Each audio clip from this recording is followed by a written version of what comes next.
Hey, welcome to Slice of Life, where faith meets the everyday. I'm James, and each podcast I invite someone to dive into the moments that shape us, challenge us, and draw us closer to Christ. From coffee shop conversations to carpool reflections, we're talking about real life and the spiritual truths that help us live it well. So grab your slice of time and let's grow together. All right. Well, hey, Jason, we're together for the first time in several podcasts. I'm trying to remember the last one. Was it movies? I think it was movies. No, again. we did one after that. Oh no, we did Man Enough. Man Enough. Yeah. Are you man enough? Yeah, right. it's been Because we're men. Yeah. Men in tights. Again. So if you don't know that, I'm sorry you don't know that reference. Some Robin Hood Men in Tights. But Jason and I enjoy some of those movies, crazy movies. But so I thought, that was a good conversation that we had, really talking about our background. Yeah. You were raised by a dad. I was raised by a mom, kind of the situations, what that looked like, and how do we come out of it. And then I was thinking, I think one of the struggles that I've had my whole life is knowing who I am. Okay. Right? Shakespeare says, to know, to know thyself, right? What's that? I was just thinking of the phrase, to thine own self be true. There it is. Okay. Right. Shakespeare, Hamlet, right. And he says that in this idea of really knowing who we are. And then I think about James, not this James, but the writer of James in the New Testament. Yeah. One of the things he says, he's talking to him and he said, it's like a man who looks in a mirror and then immediately forgets what he looks like. Mm-hmm. Right. Yeah. And he's talking about being a doer of the word. So I don't want to take this out of context too much, but I love the analogy there. James is talking about this idea that, don't be just a hearer of the word, but do it. And then he uses that picture of a man who looks in the mirror and then immediately walks away and forget what he looks like. Mm-hmm. And I've always thought of that scripture as this idea also that, how many of us really know who we are, right? Yeah. We look in the mirror, we see who we are, and then we begin to walk and forget immediately who we are. And actually, I got a kind of a funny story. I don't be real at this point. So we pastored in Chicago. We were the youth directors in Chicago, the Great Lakes area, Wisconsin, Chicagoland, what they call Chicagoland, and we went to a pastor's appreciation for a pastor who's a Jamaican, his congregation Jamaican, and I think we were my wife and I were the only Caucasians, the only white people. Okay. In this hotel room, they did in a hotel area, beautiful, right? Other than I think the pastor's daughter-in-law was white as well, so there was three of us, right? 100 plus people, crazy night, all dressed up, having a good time. And the banquet hall that we were in this hotel was lined with mirrors.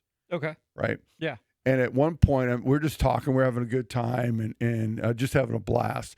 And I look over and I go, hey, Jen, look, there's an old guy over there, an old white guy over there. Mm-hmm. Well, the old white guy was me. Right? I realized, oh, my word, that's actually me. I didn't realize I had been, You forget sometimes, I think, what you look like. Yeah. So that's what I want to talk about today is do we actually know ourselves, right? And so would you say that you know yourself? It's funny you asked. If you would have asked me like a year ago, I would have said possibly. Yeah. But in the last year, just me and Stephanie have taken those steps to, I think I do now. Yeah. And I think I can honestly say I do. Right. I think I've always had an idea and I haven't really changed who I am. Yeah. I think I've just accepted. Right. And know who I am now. Yeah. Yeah. And I think that knowing and you're on staff here, so you kind of go through some of the things that we're doing, like, I've got several books here, but leadership books. We went through kind of a knowing yourself concept of not only taking tests to figure out like your personality type, Myers-Briggs, DISC profile, the Enneagram, the all these other things that we look at. Leadership Self-Deception, one of my favorite books of all time. I'm really beginning to look and to know each other, know ourselves, Mhm. because I think that's the hardest thing for us to really be honest is, do I really know who I am, Yeah. and do I know my strengths, Yeah. right? And Yeah. do I know my weaknesses? Yeah. You know. And so I think that as we talk about, and that's kind of what I want to talk about, is like, how do we get there? Mhm. How do I know my strengths, and how do I know my weakness without being prideful, Mhm. or without being tearing myself Yeah. down, right? Yeah. So I think, dealing with me personally, I've dealt with for my whole life, um really an inferiority complex, Yep. right? Yeah. That I'm not good enough, I'll Mhm. never be good enough. And so coming to know myself, knowing my weaknesses is a lot easier Mhm. for me, Yeah. right? Some Yeah. people, like, they know their strengths and Yeah. then they ignore their weaknesses, Mhm. right? I'm the opposite. I'm like, you ask me, okay, in an interview, hey, tell me two strengths and tell me two weaknesses. I will go to the weakness part, Yeah. First. all day Absolutely. long, Yeah. and then I'd be like, I don't know about strength. Mhm. Yeah. I'm not quite sure. Yeah. Big Bang Theory. I remember Raj at one point, if you know the show. Yes, I love Big Bang Theory. And shame on me for that. But Raj, at one point, if you know this character, he's an Indian guy who's very, has a low self esteem. Very low And self-esteem. they're interviewing, and he tells about this interview he has, and they ask him that question, Mhm. and he said he talks about next hour about how bad a person he is, and then he doesn't get the job. Surprise, surprise. Yeah. Right. And so I think it becomes easy for us to know our weakness, but even in our weakness, there's a difference between knowing our weakness, Mhm. like being able to look in that mirror, Yeah. knowing the weakness, and acting on the weakness. Yeah. Right. Yeah. Uh, I think in the past I've leaned into my weakness too much. yeah. Because I also have an inferiority complex, and it's just something I've fought for a long time, and I've leaned into that too much to where, like, I didn't do stuff because I was like, oh, Right. I'm not the right person for Yeah. this. It's not. Yeah. I'm not good enough for that. I'm not going to do that. I'm not even going to try, because I knew, oh, I have this problem or I have that problem and it's not going to work out, instead of, I have this problem, how do I adapt it? Yeah. How do I work with this issue that I have Right. and make it work for me in that problem? Yeah. Yeah. And that's had that problem in school. I'm Yeah. dyslexic, I'm ADHD. Right. It's a lot of fun to try and Yeah. learn like that, and I let it define who I was, Yeah. instead of leaning into it and using it to figure out better ways to do stuff. I like that, and I'd like to build off of that, because I let it define who I am, Mhm. right? And that, I think that's the struggle for all of us. Yeah. Is that doesn't, my weaknesses and my strengths, they don't define who I am. Yeah. Right. They don't define my true limitations. And you said it, I adapt. I learn. Mhm. I learn to adapt. I don't just stop doing whatever it is I'm going to do Yeah. because of that. I don't say, well, I'm dyslexic and I have ADHD, so I'm not going to learn. Yeah. I'm not going to read. I'm Yeah. not going to, right? I'm just going to go in this direction. Mhm. And I think we learn, one of my greatest weaknesses, and I say greatest, as a pastor. Yeah. I think one of my greatest weaknesses, there's several again. See, I'm right back to Yep. it. Inferiority Yep. complex. There's several weaknesses I have. One of my greatest that I'm fully aware of is because of my introverted nature. Yeah. Right. That when I meet someone, I have trouble remembering their names. Mhm. I'm aware of that. Yeah. And I used to kind of just push it off and say, well, I can't remember names, and so therefore it's okay. Yeah. But I begin to look at myself and go, why don't I remember their names?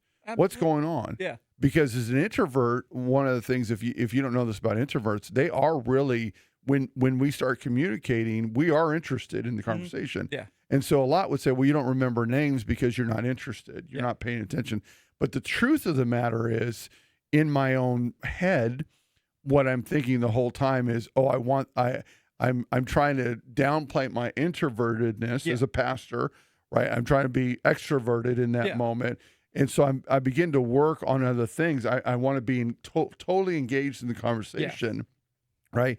So it's not that I missed their name Yeah. or was worried about their name. Mhm. It's the fact that I was spending a lot of energy trying to be an extrovert, Yeah. right? And so I think realizing that, then I begin to look for tips or Mhm. tricks or ways, like, how can I remember someone's name? Yeah. You know, and Yeah. and for me, it's just simple stuff like repeating their name right away multiple times, Yeah. especially if it's a different name. You know, using it as we're talking and saying, "Oh, okay, Jason, that's great, man. Yeah. Hey, Jason, it was nice to meet." Repeating it over and over again to the point where I realize it. And I think so that I'm going to be an introvert. Yeah. I know myself, right? I know that I'm going to be an introvert. I know I've got to walk out in the realm of extroverted every once in a while. I Mhm. realize that, you know, but I can't let the limitation of my of who I am, like remembering names, Yeah. and just like, oh, okay, well, I don't remember names. It's okay. Everyone will understand. No, it's valuable. It's valuable to people. They need to know that they're cared, they're loved Yeah. for, right? And that when I'm talking to them, and it's not just about me, but everybody, that I cared enough to remember. You told me your name, and Mhm. so I now remember it. You Yeah. know, and I mean, I still fail. I still forget people's names. I'll kick myself later. Like, what was that person's name? You know, but I think adapting, like you're saying, Yeah. you know, Yeah. it doesn't define me. I don't say, well, I'm just a person that can't remember names, Mhm. right? It doesn't define me anymore. Yeah. I'm a person that has trouble remembering names because I'm spending too much energy doing the other things, Yeah. trying to be in the conversation. Yeah. But then I begin to adapt to that. Yeah. I unfortunately have the opposite problem because I am an extrovert, Yeah. but I get distracted easily. Yeah. So having conversations with Squirrel. people, exactly. And so I've learned over the years that, and I've had to warn people sometimes. Yeah. If I'm making eye contact with you while we are having like a genuine conversation, there's like a 30% chance that I'm not going to retain the important information. Yeah. I don't understand it. Yeah. So I tend to fidget, Yeah. and I've had to warn people, hey, this is just so I can make sure that I focus on this conversation. Right. I do certain Right. things. I Yeah. slightly multitask, but it's because I want to retain the information. I Yeah. want you to I want that core information. Yeah. But I didn't always do that, and I always tried to, okay, you have to be respectful. You have to make eye contact. And then Yeah. I would beat myself up later Right. because I couldn't remember anything. Yeah. This is how the world works. Yes. Right. Yeah. And so the proper way of Mhm. doing this. Yeah. And that really is about not knowing yourself. Yeah. That's the honest truth at that Mhm. point, saying, well, I've got to be like everyone Yes. else. The culture says this, and so therefore Right. I've got to walk into that Mhm. in that realm, you know. Yeah. And I think that's so beautiful, because I know as a pastor, and I've talked about this a lot, Mhm. because being an introverted pastor is it's a no-no. It's like Yeah. it's like I'm a black sheep kind of Yeah. of it, right? People don't understand that, Yeah. you know. And so forever, it's always been this this question of whether I'm really, should I be a pastor or not? Yeah. You know, yes, I have a pastor's heart. Yes, I have a Mhm. shepherd's heart. I dearly love people, and man, I do almost anything for people. But then I get into large groups, Mhm. and it's painful. You know, those introverts introverts who are listening understand what I mean by painful. Yeah. It's like I'd rather go to a dentist, have them pull Oh. teeth sometimes, than be in situations, Yeah. right? Yeah. We just, in fact, yeah, like yesterday is a great example. I mean, we're in a group of ministers. We had a Mhm. Christmas dinner for the state, right? So there's 30 ministers there, and I'm like, I don't want to go. I don't want to go shake hands. I don't want to go to table to table to table, Yeah. right? Yeah. And so, you look at it, and then you got these guys that, man, they're going around every table and they know everyone's name. Oh yeah. And, and you're like, oh, I wish I was like them. But that's not who I am, Yeah. And I think we have to realize that God made me the way he made me for a Mhm. purpose, for a plan, for a Absolutely. reason. And once I begin to own that, Mm-hmm. and I get comfortable in my own clothes, right? If that term, Yeah. right? That I just get comfortable with who I am, not in the point where again I allow it to dictate that things I can or can't do, but I begin to adjust. Yeah. Yeah. Go. This is who James is, Yep. and now that I know who James is, then I can walk forward. Yeah, and I've noticed working with you over the last, what has it been? I think it's almost been 3 years now, which is just crazy to say out loud. Wow, Yeah, that is hard to believe. right. But working with you over the last few years, I've noticed that, and you're not like, this is who I am, deal with it. Yeah, It's, this is who I am. It's not, you're not throwing yourself in people's faces and be like, hey, this is Yeah. what you're getting. You're I mean, it is. FYI, if you come to this church, this is Yeah. what you're getting, absolutely right? But you're also, the way you do it is from a place of caring, and you show people, hey, this is who I am, but you also are like, but that doesn't Yeah. make it any less of a pastor or anything else Right. that you have. It's been refreshing Oh, thank after you. working with more than a few pastors Yeah. over the years. But I learned that, not that again, is that a strength of mine? Do I say I have a strength? Isn't that incredible? But I learned that out of a bad situation. Uh-huh. I was in the military. Mm-hmm. I was a firefighter in the military, Air Force, and we worked 24 on, 24 off, right? And Yeah. so we're basically with the same guys. We're always Yep. on the same shift, right? So you've got your crew, and you work with individuals. So I've been at this base for probably 2 years now, and I'm quick math could tell you, so I spent probably 50 days, like Yeah. days with people in that time, 24 on, 24 off, or not 50 days. That's wrong. Like bad math. I was doing weeks, but 50 weeks of days, maybe, I Yeah. don't know. A lot of time, if you Yeah. can imagine, a lot of time, uh, uh, um, and it was probably about the third year, maybe at this point, I was talking to a guy who was a civilian. I remember his name is Harvey, and he looked at me one day and he said, James, for 2 years now, almost 3 years probably, I thought you were a snob. Okay. He goes, I've just realized in the last month, as I've gotten to know you, as you've opened up, that that you are an introvert Mm-hmm. and you're extremely shy. Yeah. He goes, and I realized at that point, I'm like, I'm coming off the complete opposite of who I am. Yeah. I am, especially in that time of my life, the inferiority complex, this low self-esteem that I had, right, was horrible. Mm-hmm. Right. I felt like I didn't deserve to be anywhere at that point. Yeah. It was coming off as a snob.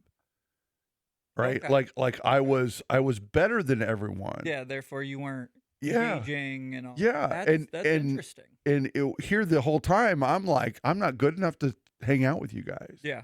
You Yeah. know, so I spent a lot of time in the military. I spent a lot of time getting licenses on every vehicle, Mm-hmm. learning whatever I could. I spent a lot of time on my own doing my own thing, Mhm. Because I'm like, well, no one likes me anyways. Yeah. I don't fit into this group. I don't write. I had exited myself out of the situation, Mm-hmm. right? And what it come across as is I was snob. I'm arrogant. I'm prideful. Yeah. And I'm like, oh my word. And here this guy is telling me, like, I've known you for years now. Yeah. And he goes, I finally got to know you. You're just shy. You're introverted, Mm-hmm. and you don't have a good self-esteem, And so I learned at that point, that began the growing for me Yeah. to realize that I needed to learn how to deal with all of those things Mhm. that of who I am. Yeah. because it was actually hurting other people. Yeah. You know, Yeah. I say hurting because they were offended. So here, the 30 guys I was working with every other day, the vast majority of them had that opinion of me, that I was a snob, I was prideful, that I just was better than everyone else, That's you know, crazy. and yet the opposite of it was Yeah. I was on the other side, like everybody hates me, Yeah.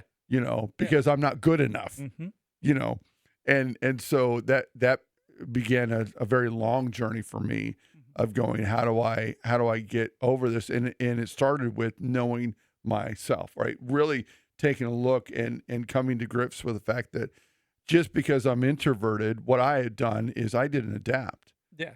I just went into my shell. Yeah.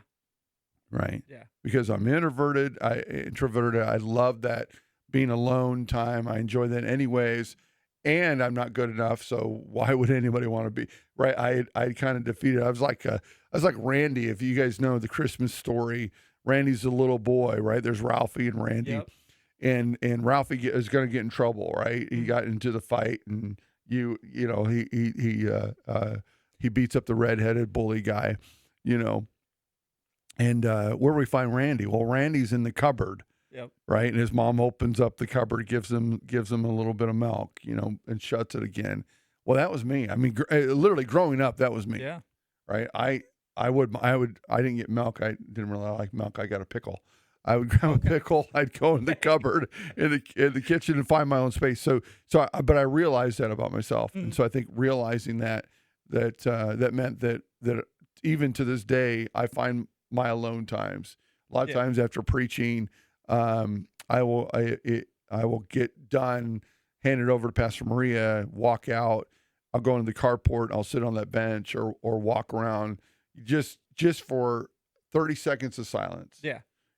Just enough, because I've been extroverted for 2 hours, far too long, right?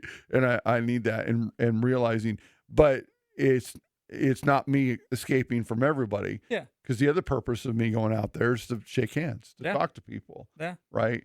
But I relish that 30 seconds, that just couple minutes of, like, if I just sit there for just a little bit, it's like quick recharge. A lot of times I'll actually get into the sun. Right. Because I'm Superman. I need the sun. No, Yes. I'm definitely not Superman. But, I just realizing that, again, that's who I am. Yeah. Right. Again, extrovert. I'm the opposite. Yeah. A lot of the times, especially as an adult, I noticed that I very rarely had alone time, because when I had quiet, my brain would run. Yeah. And go dark. Yeah. And just everything that was wrong in the day, or every second guess or every side glance I got from people, that's when it would be like, okay, I did this, they think that. I did this, they think that. Right. And it drove to a weird functioning deep depression that I didn't know I was having until I got married and realized, oh, okay, there's a problem here. Yeah. And it took years to actually make sure I give myself that quiet time. Yeah. Which I will admit still isn't necessarily quiet. Yeah. But it's not surrounded by people. Right. It's usually headphones, music, something, but it's just me. Yeah. As opposed to, in my younger years, I thought I was a rock star. So I always surrounded myself with people. I'd go to concerts, parties, everything I could do to never be by myself. Yeah. And in all those, I walked down, bad relationships, and just because I didn't necessarily like the person, I needed the companionship because I couldn't be by myself. Right. And it took way too long to figure that out. Yeah. But now I've noticed that now that I do have that time to just be me, I suffer the days that I don't get it. Yeah. Yeah. Where I can just sit back and take the 30 seconds between this person and my next thing to just sit and not be anything. Yeah. It's peaceful. You said something which is interesting. You said it took a long time.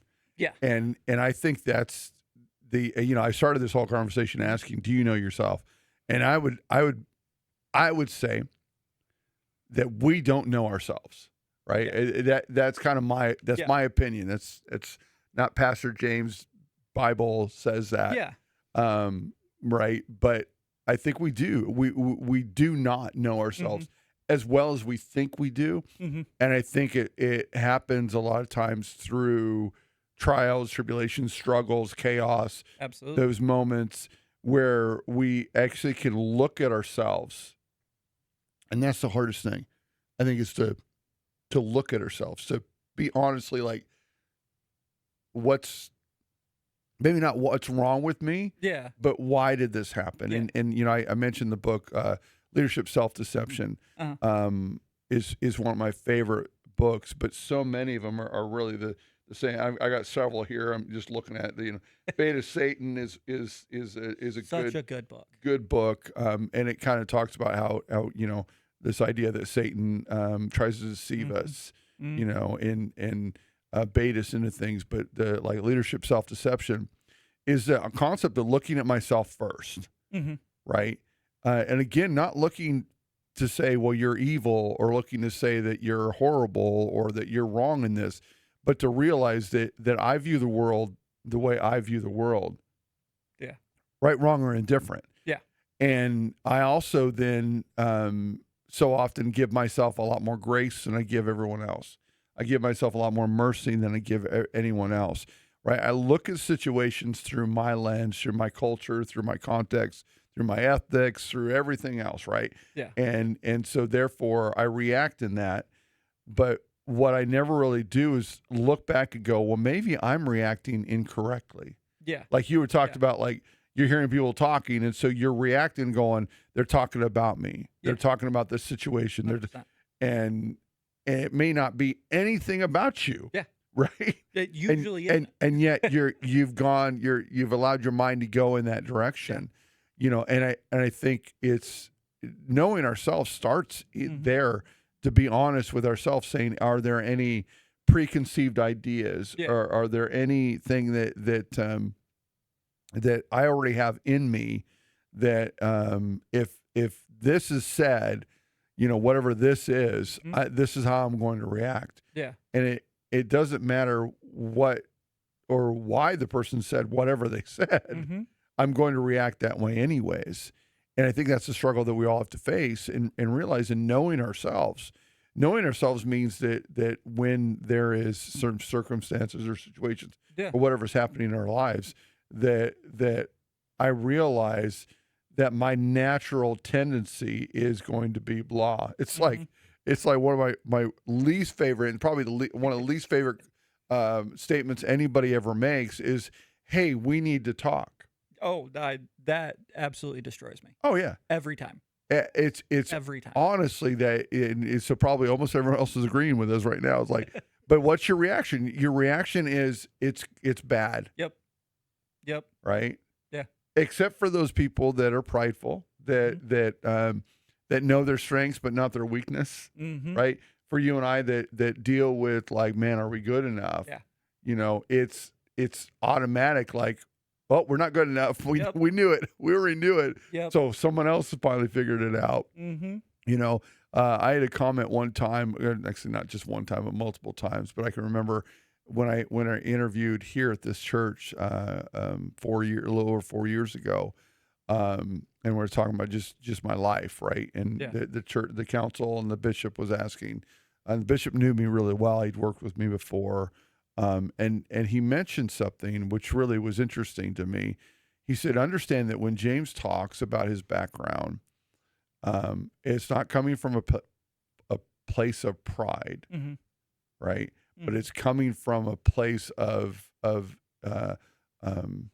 I'm trying to remember exactly how he said it, but a place of really honoring God, like of surprise, that all the things that I've been able to do in my life, and where I am now, he goes, so So he shares things, and he said, so some people might think, well, he shares about, working with this person and that person, some high, I don't want to drop names, but doing this and doing that, right? So he's got some incredible stories. Absolutely. And he tells those stories not because it's a pride thing, but because it's a surprise, like honored that God would use me in that, honored that I've been able to do all the things that I've been able to do. And he was trying to level set the board, and because, as they were asking me things, and I had transitioned, over the years from sharing my weaknesses only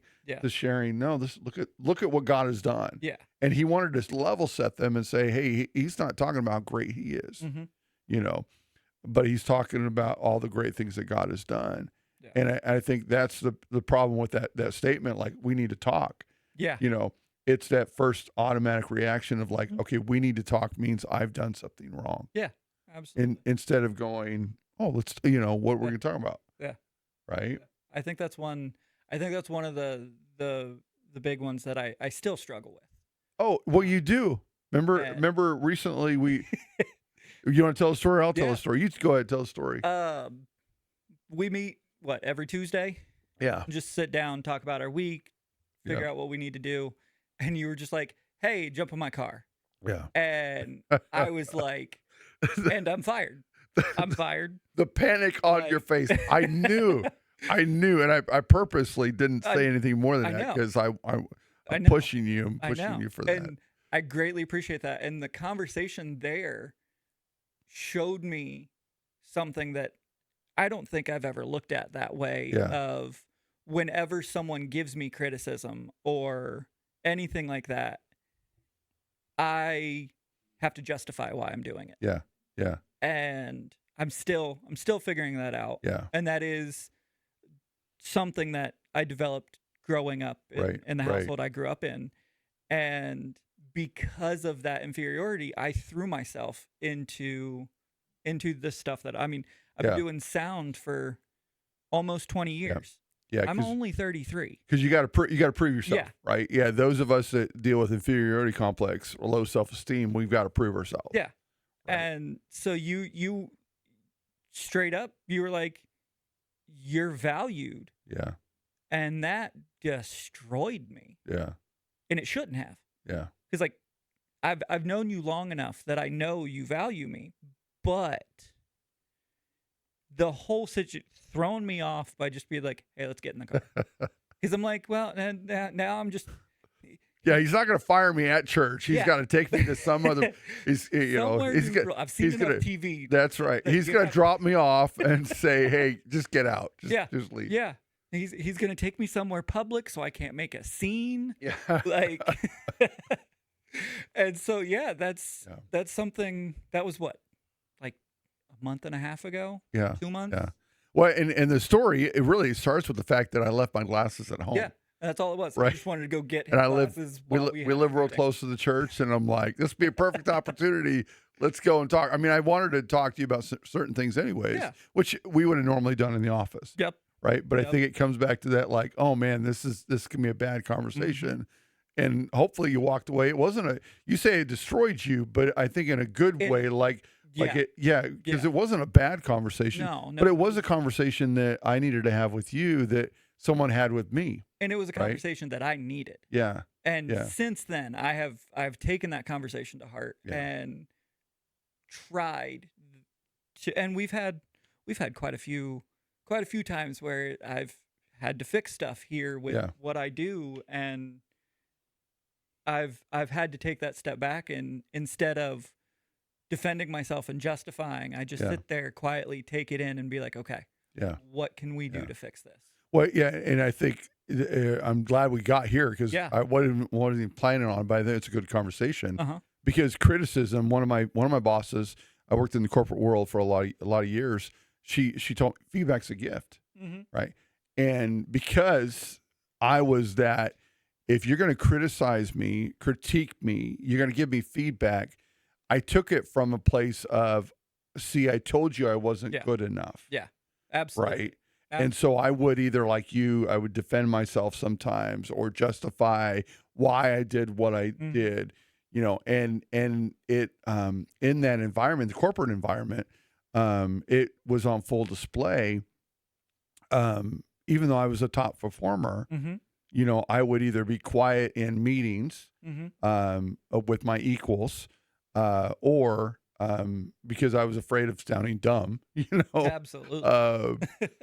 or it would be that I would get a minor critique, and it would almost destroy me in the idea of like, I told you I'm not good enough. I shouldn't be in this job. Again, we talk about how great God is. God had brought me into this incredible role that I was unqualified for. I didn't have the educational background for the role I was in. In fact, when I left, they called me a unicorn, in the concept of they couldn't find anybody to do the job I was doing. Yeah. Right. Yeah. I was so it took them 2 years to replace me. Yeah. And the person they replaced me with wasn't the quality of what I had brought, because I brought a different world in, from a functional. I could functionally do the job, and then IT world, I could merge those, process analytics. I mean, all this other stuff, right? But I take every critique, every minor critique. You didn't dot that I, on the document. And I'd be like, oh my word, I'm horrible. I'm the worst thing ever. And learning to realize that those that were critiquing me, they were critiquing me because they wanted me to be better. Yeah. Yeah. And not because they thought I was bad, but they saw an opportunity.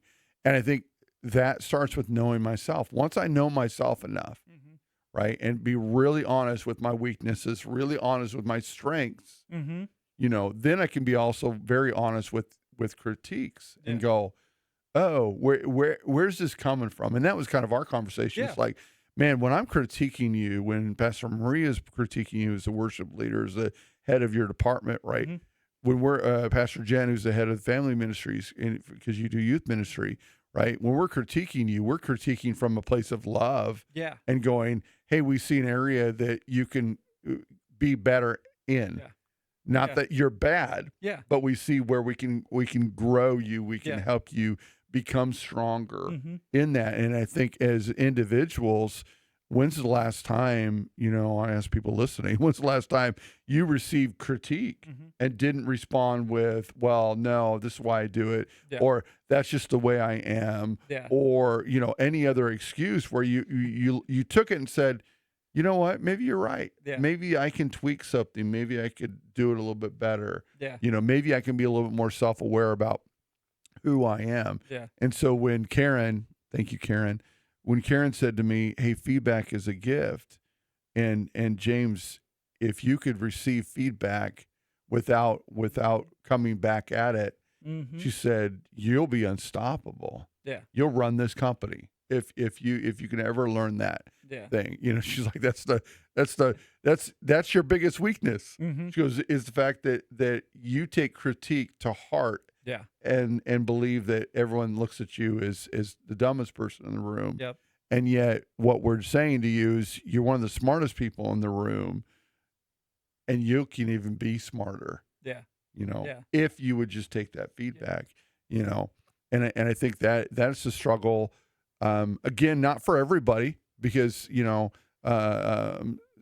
honestly, some people are just so prideful they can't take critique, because they're not willing to take critique, because there's no way I could be anything I could be wrong. I was like that in my late teens, early 20s, just becoming an adult. I was prideful to the point as it was my coping mechanism. Right. I'm the youngest person in the room, but I'm the smartest person in the room when it comes to these things. And instead of justifying critique back then, I would get angry, lash out. You're an idiot if you think I did something wrong. Exactly. And it almost destroyed my relationship with Pastor Maria when we first started working together over a decade ago, which, had it not been for her, I would not be where I am now. Because she introduced me to my wife and humbled me drastically. And there was a time where she made a sound comment and it turned into a full-blown screaming match between me and Poppy. Yeah. And almost ended with her husband, by the Yeah, way. So sorry. Pastor Maria's husband. Yeah. And it almost ended with just all of us walking away entirely. Yeah. And since that fight, I have tried to learn. And over the years, instead of coming from a place of anger, it turned into a place of justification. Right. And sometimes developed into anger after pry on the same thing. Yeah. And I've seen that in a lot of people where instead of a place of, justifying or just take it, they come back at you hard. Yeah. And say things, do things that they don't mean because they're lashing instead of accepting. Yeah, and I think that's the struggle when we've got that, because I think the other side of that is not just about knowing ourselves, but then also we have to know the people around us. Yeah. Yeah. And because when we're honest about knowing ourselves, right? When you're like, okay, I know who I am. I know my natural tendency. I hear critique. I think about, I'm not good enough. Right. Once I realize that, then I have to know the people around me, because I'll be honest, there are people that will critique you. To me, it's criticism. They'll criticize you because you're not like them. Yes. Right. Absolutely. You don't do it the way I like you to do it. I want you to. They're more opinionated. Than they are uplifting. As Christians, and I want everyone to hear this. As a Christian, I am to uplift people in love. Absolutely. Right. That means when I tell them something that, hey, you failed here, what am I doing? I'm lifting them up in love. Right. I'm not tearing them down. I'm lifting them up. And unfortunately, in the Christian world, in the Christian church today, we have a lot of very opinionated individuals, right? Because it doesn't fit their style, it doesn't fit their way, whatever that might look like. And as a pastor, one of the things you learn is to develop a very thick skin, and that's very hard for me. I understand. Right? Because I have a very thin skin, right? Yeah. Because I already think I'm bad. And because I get a lot of critiques, I get a lot of criticism. Let me say it that way, right? From individuals, and I have to realize, where are they coming from? Right. Where is their heart? And that sermon was too long. That sermon was too short. That sermon was too funny. That sermon wasn't funny enough, right? You got in that basket, that bin that time. That was stupid. Pastor, that was the best thing I've ever seen in the history of something, right? Right. All these things, right? And all these other, criticisms, and so you got to learn and go, okay, well, where are they coming from? When they're are they trying to help me be better? Or are they just trying to tear me down? And I'll just be honest again. Because I don't know how many people watch this anyways or listen to it, so I can be honest. Most people who ever talk to me, they're trying to pull me down. Right.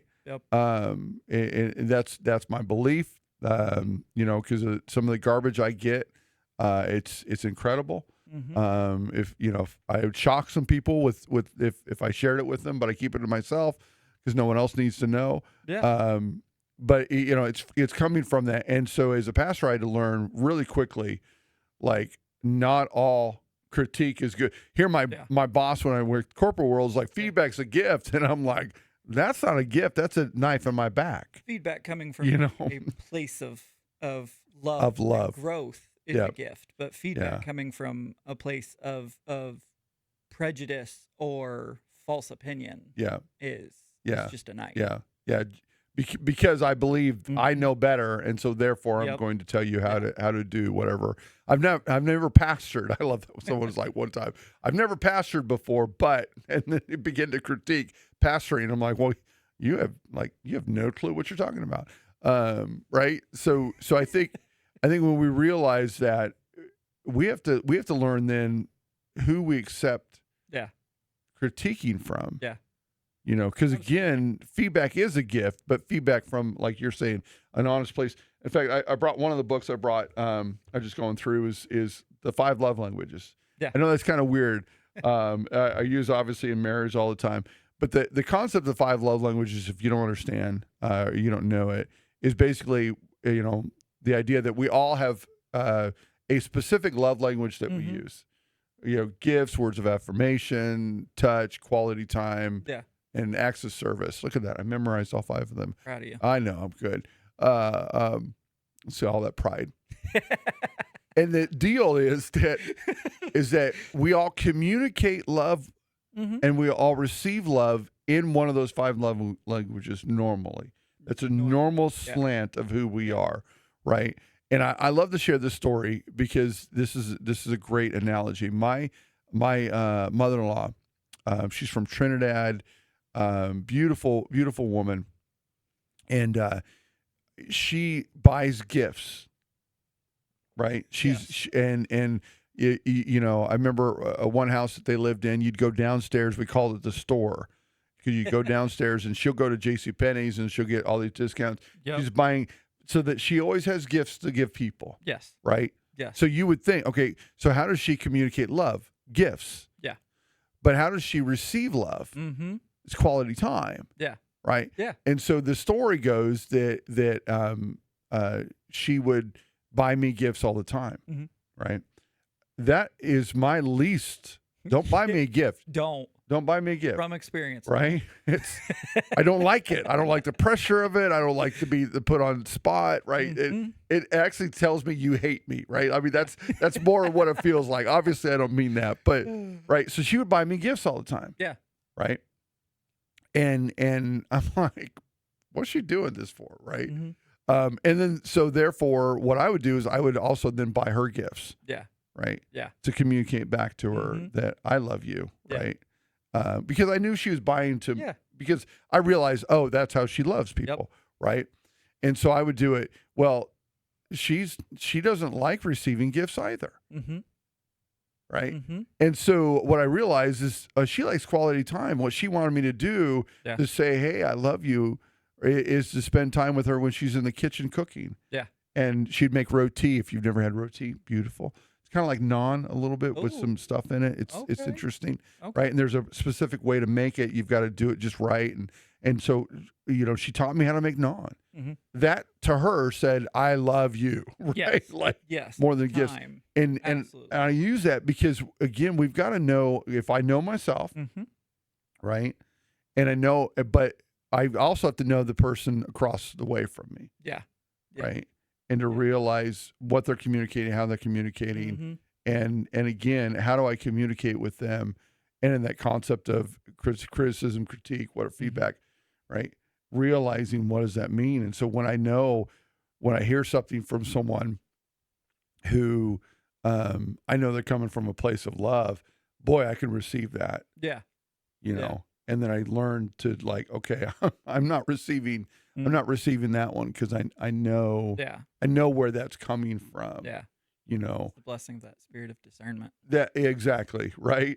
And I think, so we go through, and I've got multiple other books here only because I think it's one of those things, and I had someone ask me recently, like, why are we going through another book? Why are we trying to know ourselves? Why Yeah. are we trying to?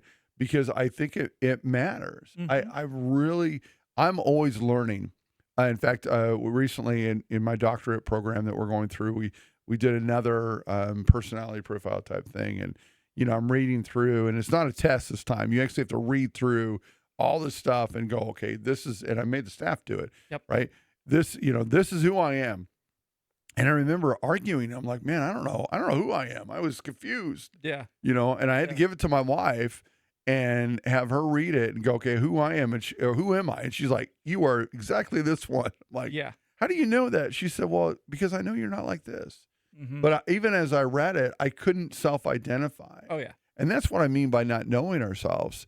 I think we are always on a journey to really know ourselves, to be honest with who we are deep down inside, and not to adapt, but not to just say, this is who I am and this is how I'm going to be. Yeah. But to truly know. And so, as we get older, this journey should be, do I really know myself? Mm-hmm.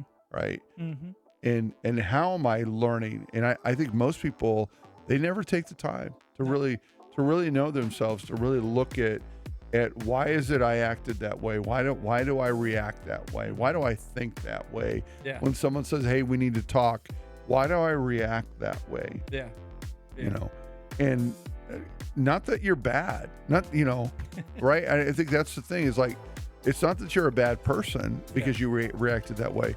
But once I begin to realize that's how I react, I can maybe take a step back the next time and bring a little light into it, bring a little truth into it, and realize who I am. So hopefully this has been helpful as you just kind of go through. I just really challenge you to find yourself, to really be honest with yourselves as you think through why you react the way you react. And again, don't beat yourself up.